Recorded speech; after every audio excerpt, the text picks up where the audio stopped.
Chapter 40 Joseph tells the meaning of the prisoner's dreams. While Joseph was in prison, both the king's personal servant and his chief cook made the king angry, so he had them thrown into the same prison with Joseph.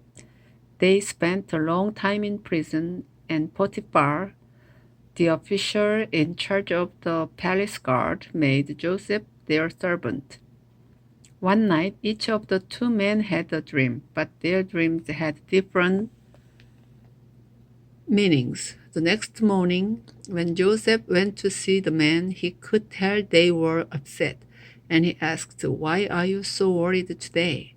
"We each had a dream last night," they answered, "and there is no one to tell us what they mean." Joseph replied, "Doesn't God know the meaning of dream? Now tell me what you dreamed." The king's personal servant told Joseph, "In my dream I saw wine with three branches.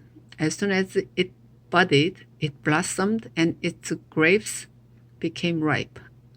I held the king's cup and squeezed the grapes into it. Then I gave the cup to the king."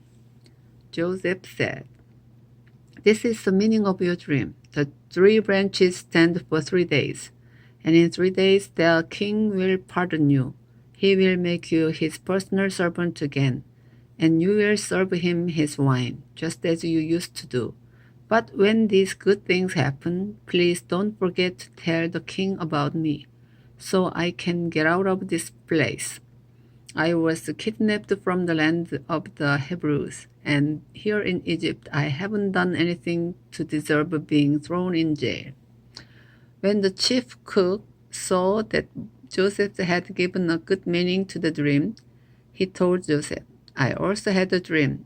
In it I was carrying 3 bread baskets stacked on top of my head. The top basket was full of all kinds of baked things for the king, but birds were eating them." Joseph said, "This is the meaning of your dream. The 3 baskets are 3 days, and in 3 days the king will cut off your head. He will hang your body on a pole, and birds will come and peck at it." 3 days later, while the king was celebrating his birthday with a dinner for his officials, he sent for his personal servant and the chief cook. He put the personal servant back in his old job and had the cook put to death. Everything happened just as Joseph had said it would, but the king's personal servant completely forgot about Joseph. Chapter 41 Joseph interprets the king's dreams. 2 years later, the king of Egypt dreamed he was standing beside the river Nile. Suddenly, 7 fat, healthy cows came up from the river and started eating grass along the bank. Then 7 ugly, skinny cows came up out of the river and ate the fat, healthy cows. When this happened, the king woke up. The king went back to sleep and had another dream. This time, 7 full heads of grain were growing on a single stalk. Later, 7 other heads of grain appeared, but they were thin and scorched by the east wind. The thin heads of grain swallowed the 7 full heads. Again, the king woke up, and it had only been a dream. The next morning, the king was upset. So he called in his magicians and white men and told them what he had dreamed. None of them could tell him what the dreams meant. The king's personal servant said, "Now I remember what I was supposed to do. When you were angry with me and your chief cook, you threw us both in jail in the house of the captain of the guard. One night we both had dreams, and each dream had a different meaning. A young Hebrew, who was a servant of the captain of the guard, was there with us at the time. When we told him our dreams, he explained what each of them meant, and everything happened just as he said it." Good.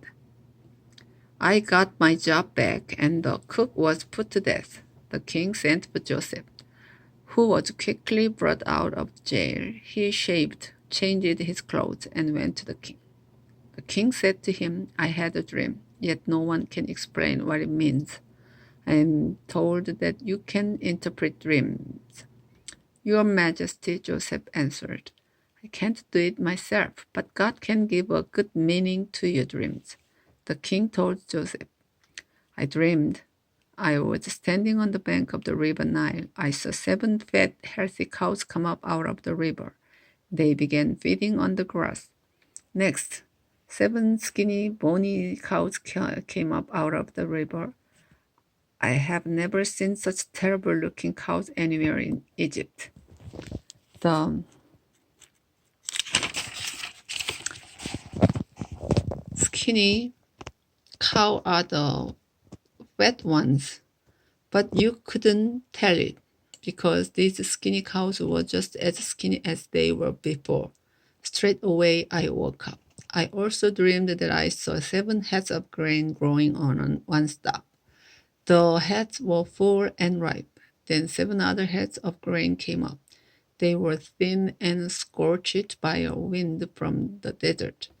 These heads of grain swallowed the full ones. I told my dreams to the magicians, but none of them could tell me the meaning of the dreams. Joseph replied,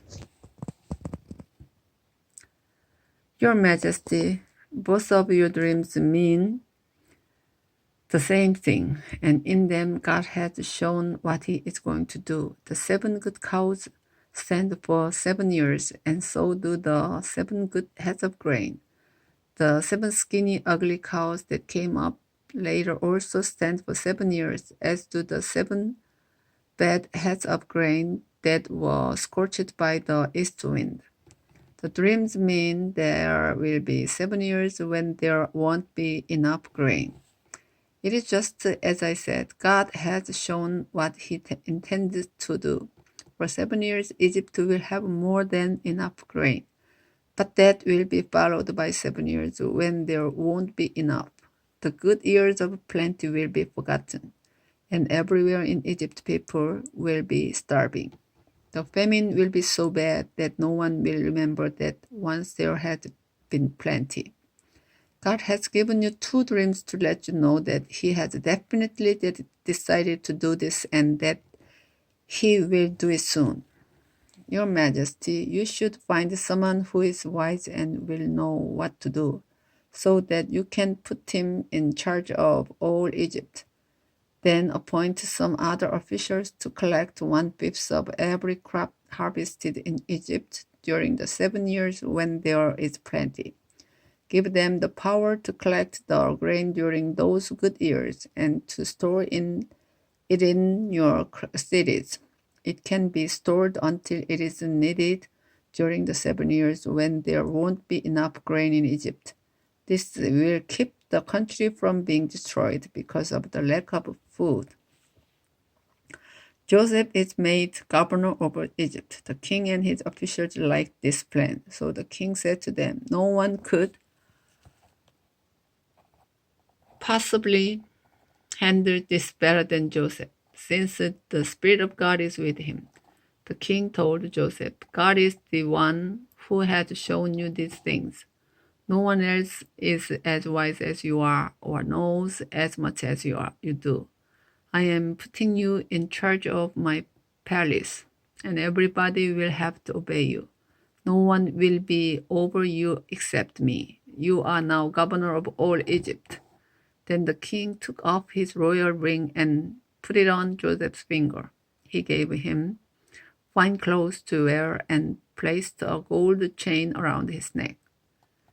He also let him ride in the chariot next to his own, and people shouted, "Make way for Joseph." So Joseph was governor of Egypt. The king told Joseph, although I'm king, no one in Egypt is to do anything without your permission. He gave Joseph the Egyptian name Zaphenath Paneah, and he let him marry Asenath, the daughter of Potipharah, a priest in the city of Heliopolis. Joseph traveled all over Egypt.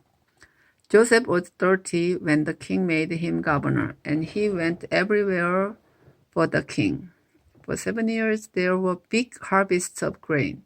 Joseph collected and stored up the extra grain in the cities of Egypt, near the fields where it was harvested. In fact, there was so much grain that they stopped keeping record, because it was like counting the grains of sand along the beach. Joseph and his wife had two sons before the famine began. Their first son was named Manasseh, which means God has let me forget all my troubles and my family back home. His second son was named Ephraim, which means God has made me a success in the land where I suffered. Egypt's 7 years of plenty came to an end, and the 7 years of famine began, just as Joseph had said. There was not enough food in other countries, but all over Egypt there was plenty.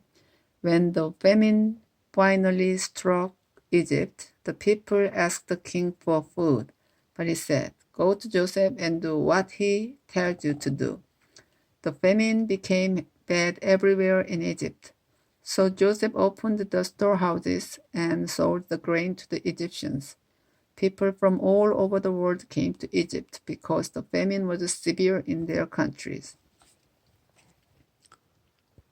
Joseph and his brothers, chapter 42. Joseph's brothers go to Egypt to buy grain. When Jacob found out there was grain in Egypt, he said to his sons, "Why are you just sitting here, staring at one another? I have heard there is grain in Egypt. Now go down and buy some, so we won't starve to death." 10 of Joseph's brothers went to Egypt to buy grain, but Jacob did not send Joseph's younger brother Benjamin with them. He was afraid that something might happen to him. So Jacob's sons joined others from Canaan who were going to Egypt because of the terrible famine.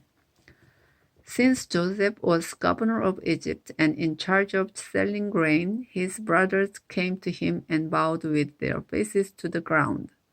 They did not recognize Joseph, but straight away he knew who they were.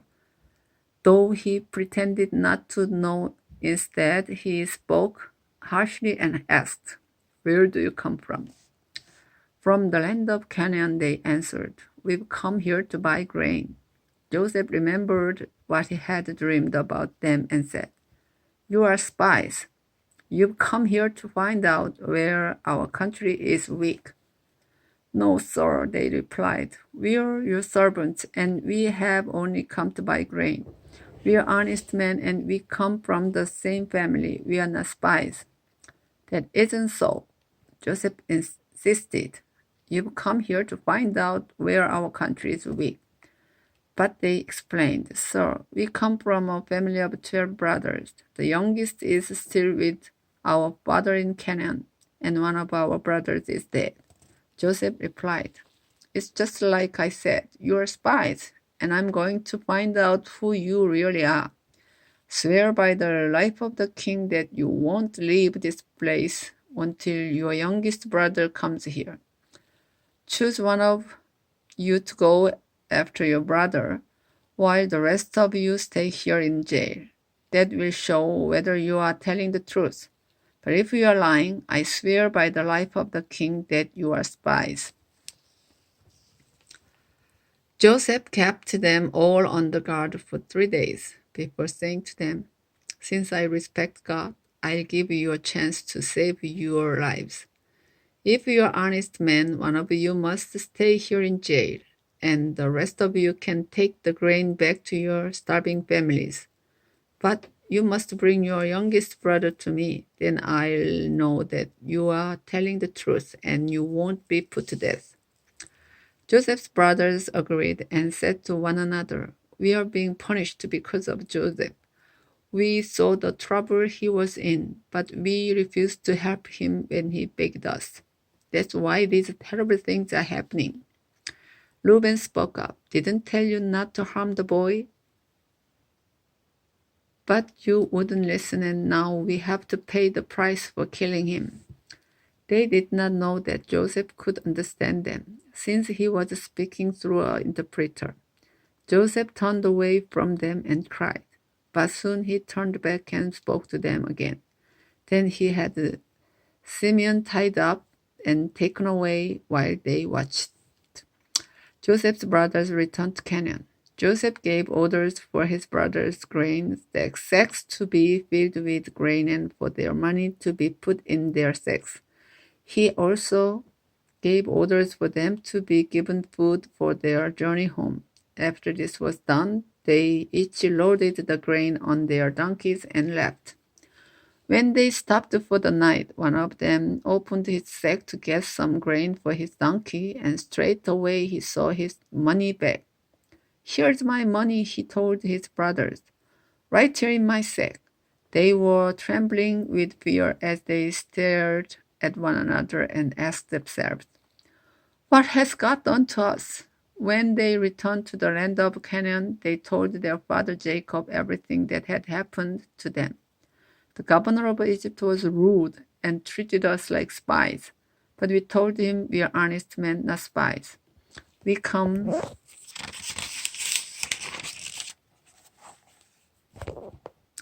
from a family of 12 brothers. The youngest is still with our father in Canaan, and the other is dead." Then the governor of Egypt told us, "I'll find out if you really are honest. Leave one of your brothers here with me, while you take the grain to your starving families. But bring your youngest brother to me, so I can be certain that you are honest men and not spies. After that, I let your other brother go free, and you can stay here and trade." When the brothers started emptying their sacks of grain, they found their money bags in them. They were frightened, and so was their father Jacob, who said, "You have already taken my sons Joseph and Simeon from me, and now you won't take away Benjamin? Everything is against me." Reuben spoke up, "Father, if I don't bring Benjamin back, you can kill both of my sons. Trust me with him, and I will bring him back." But Jacob said, "I won't let my son Benjamin go down to Egypt with the rest of you. His brother is already dead, and he is the only son I have left. I am an old man, and if anything happens to him on the way, I'll die from sorrow, and all of you will be to blame."